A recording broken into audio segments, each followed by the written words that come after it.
یہ جو کورونا کی حالت بہرحال آئی ہوئی ہے، وبا آئی ہوئی ہے، اس میں کچھ محدودیتیں ایجاد کی گئی ہیں، اور اس محدودیت میں ایک یہ کہ نماز جماعت پہ پابندی لگائی، جو گیدرنگ جو ہے اس میں کہا جاتا ہے کہ یہ وبا کو پھیلانے کا سبب بنتا ہے، تو نماز جماعت میں بھی چونکہ افراد بہت زیادہ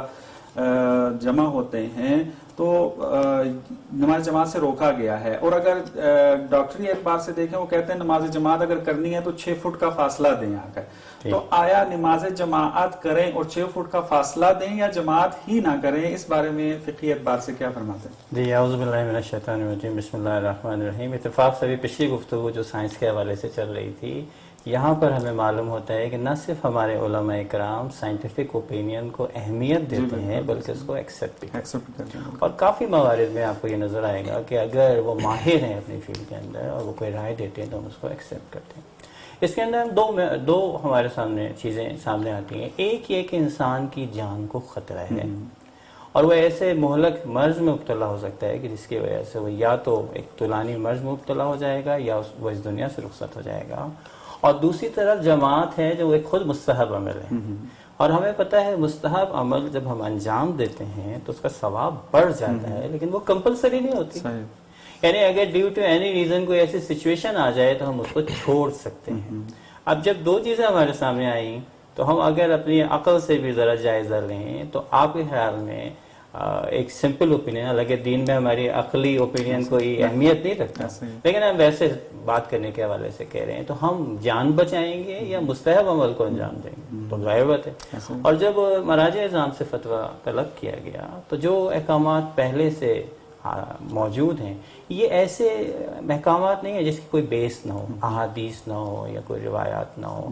اور یہ عقل کے قوانین کے تحت جو خود احادیث سے یا قرآن سے اخذ کیے گئے ہیں ان کی روشنی میں اس کے مسائل حل پیش کیے گئے ہوں، بلکہ یہ ایسے مسائل ہیں کہ جن کے ظاہر بات ہے احکامات موجود ہیں۔ تو اس کے اندر جو 2 بڑے قدم کا فاصلہ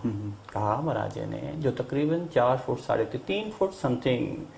3.5 فٹ بنتا ہے، یعنی جماعت میں اگر 3 فٹ ہو جائے تو ہو جاتا ہے، تو ہو سکتا ہے، لیکن لیفٹ اور رائٹ اگر آپ دیکھیں گے تو پھر بھی وہی مسئلہ آئے گا۔ 2 قسم کی ڈائمنشن میں آپ کو فاصلہ کرنا ہے، ایک ماموم اور امام، یا ایک صف اور دوسرے صف کے درمیان فاصلہ، اور ایک لیفٹ اور رائٹ کے درمیان فاصلہ۔ تو جو ماموم اور امام کا فاصلہ ہے اس کے اندر 3.5 فٹ تقریباً 2 بڑے قدم کا اجازت دی ہے، لیفٹ رائٹ بھی اسی طرح سے۔ تو اگر یہ مینٹین کر کے بچ سکتے ہیں کہ جو بتایا گیا ہے، جو ڈاکٹرز کہہ رہے ہیں کہ نہیں اس ڈسٹینس سے جب آپ کوئی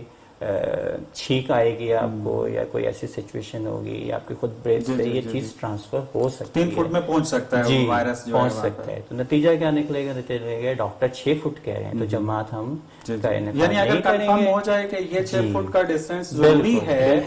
اور ماہر نے اس کو کہہ دیا ہے تو ہمیں اس پر عمل کرنا ضروری ہے، جان بچانا۔ وَلَا تُلْقُوا بِأَيْدِيكُمْ إِلَى اور یہ وبا بھی ایسی ہے جو ایک کے ساتھ 11 کو ساتھ لے کر جاتی ہے، اگر اپنے تک ہوتی تو پھر جو ہم کہہ دیتے کہ مثلا یا مراجع جو ہے وہ اجازت دے دیتے کہ مثلا کوئی مسئلہ۔ اور یہاں پر ایک اور مطلب بھی ہم سامعین کے لیے روشن کریں گے کہ دیکھیں ہمارا دین جو ہے وہ اسی لیے اسی اجتہاد کے مرحلے کی وجہ سے اپ ٹو ڈیٹ دین ہے کہ نئی سچویشنز کے مطابق پرانا جو کچھ بھی ہمارے پاس ریسورسز موجود ہیں رائے حل پیش کرتا ہے، نہ کہ اپنے پوائنٹ پہ کھڑا ہو جاتا ہے کہ نہیں جی میں نے تو نماز پڑھنی ہے چاہے سارے مر جائیں۔ نہیں، بہت اچھے نقطے کی طرف آپ نے اشارہ کیا کہ توجہ کرنا ہمارے ناظرین کا ضروری ہے اس بات کی طرف۔ پہلا نقطہ تو یہ ہے کہ نماز جماعت مستحب ہے، واجب نہیں ہے، تو اگرچہ اس کا ثواب بہت زیادہ ہے لیکن واجب کی حد تک نہیں ہے، اور اگر جان کا خطرہ آ جائے تو یہ استحباب جو ہے وہ ختم ہو جاتا ہے۔ اور دوسرا نقطہ یہ آ جاتا ہے کہ بلاخر ایک ماہر کہہ رہا ہے، ماہر انسان نے جو کہا ہے کہ 6 فٹ کا فاصلہ ضروری ہے، تو پھر عقل کا تقاضا یہ ہے کہ ہم ماہر انسان کی بات کی اتباع کریں، اور اس کی تائید ہمارے مراجع عظام نے بھی دے دی ہے کہ جو ہمارے آپ یوں کہہ لیں کہ غیبت کے زمانے میں یہی سب کچھ ہیں اور انہی سے ہم نے اپنا دین جو ہے وہ حاصل کرنا ہے۔